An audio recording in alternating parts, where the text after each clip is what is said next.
Here is my new Kizlyar Supreme Trident in D2. Now when I watch knife videos, I always get a little aggravated when the person spends 5 minutes talking with the knife in the sheath, because ultimately what I watch for is the knife. However, I think the sheath is really good, and for some people it might be a major selling point for this knife, so I do want to take a couple seconds at least to talk about it. And the main thing to talk about, I think, are all the carry options. It's clearly MOLLE compatible. It's got very thick, high-quality stitching.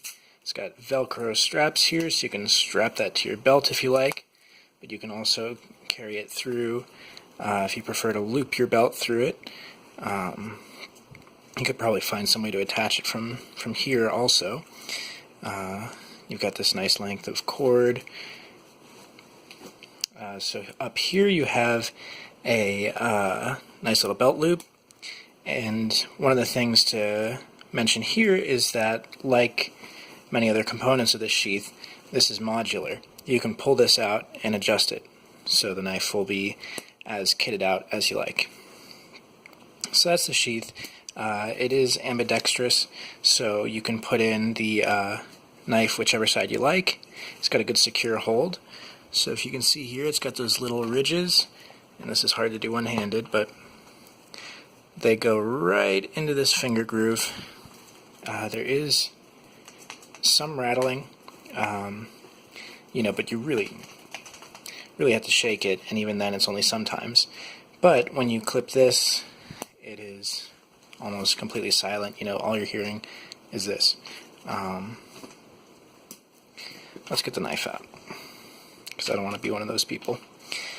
So this is the knife. I did put a new edge on it because the edge it came with was very steep, probably about 30 degrees, very short, and I prefer to draw the bevel out a bit.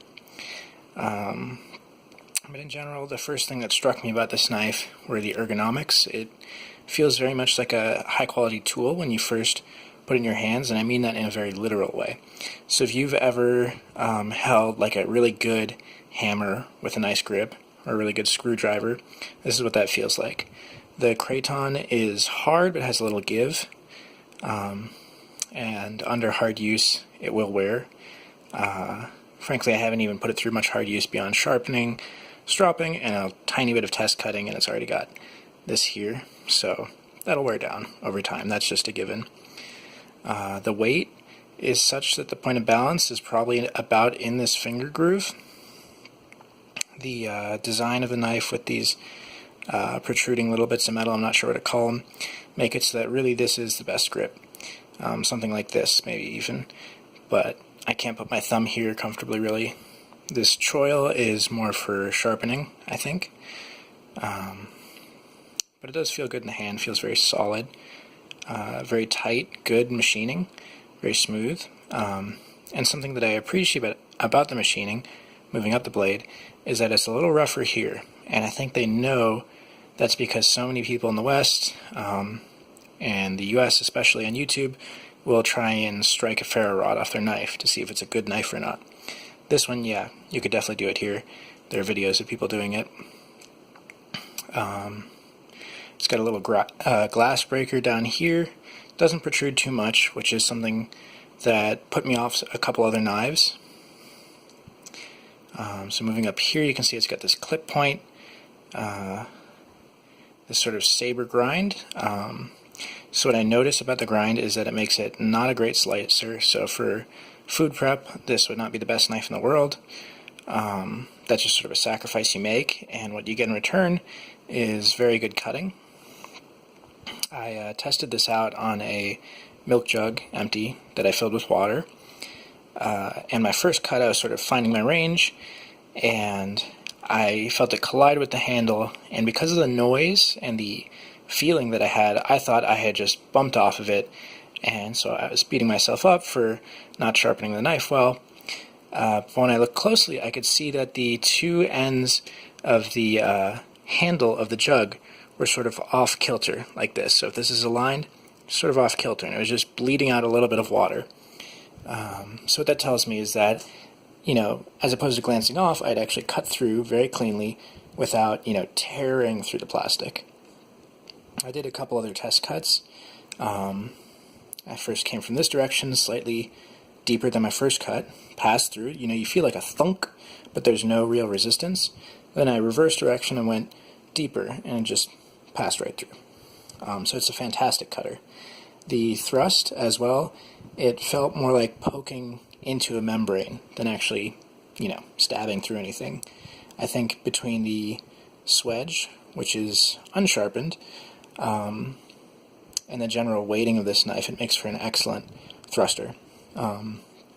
So those things taken together, the shape of this hilt here, which is to prevent you from, sliding up the knife on a thrust, the saber grind, the swedge, the weight, which is sort of handle heavy rather than blade heavy. All these make me think it is weighted a little bit more towards being a combat utility knife than just a utility knife.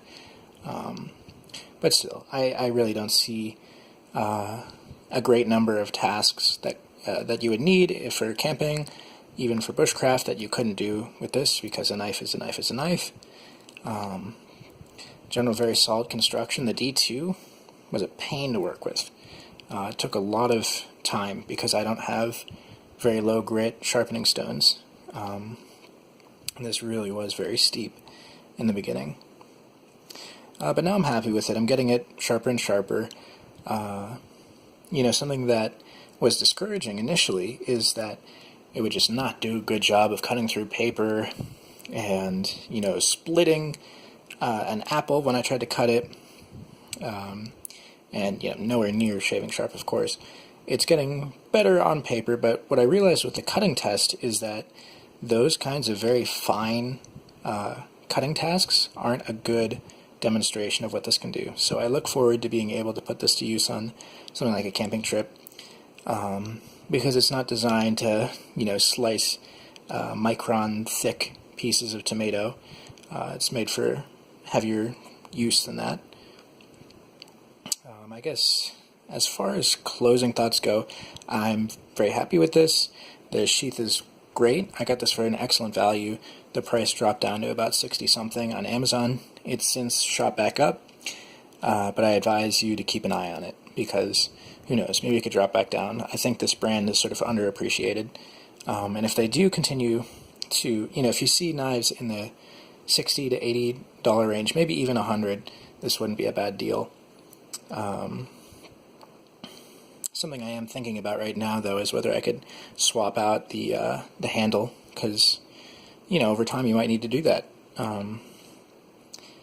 These screws seem quite robust, and in general the machining is good, but the question is, where am I going to find scales that are made for this? And the truth is, I'd probably have to do a lot of the work on my own. The ergonomics are great, though. This can be held comfortably like this. You can switch it up. It doesn't feel crazily awkward, although it's definitely not as good in this grip, or this grip. This little groove definitely calls to your first finger to be in it. And these, let's see if I can get that focused. These little grooves right here are comfortable, grippy, without being a tactile distraction or precluding multiple grip types.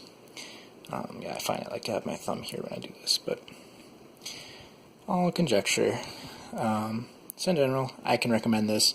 I hope that seeing me handle it gives you an idea of its dimensions and its balancing. I know that actually is very helpful for me when I'm researching knives, is to see how it looks in someone's hand, how it moves. So you can imagine this being a good cutter if you have a lot of experience with knives in this size and category. So yeah, hope this was helpful.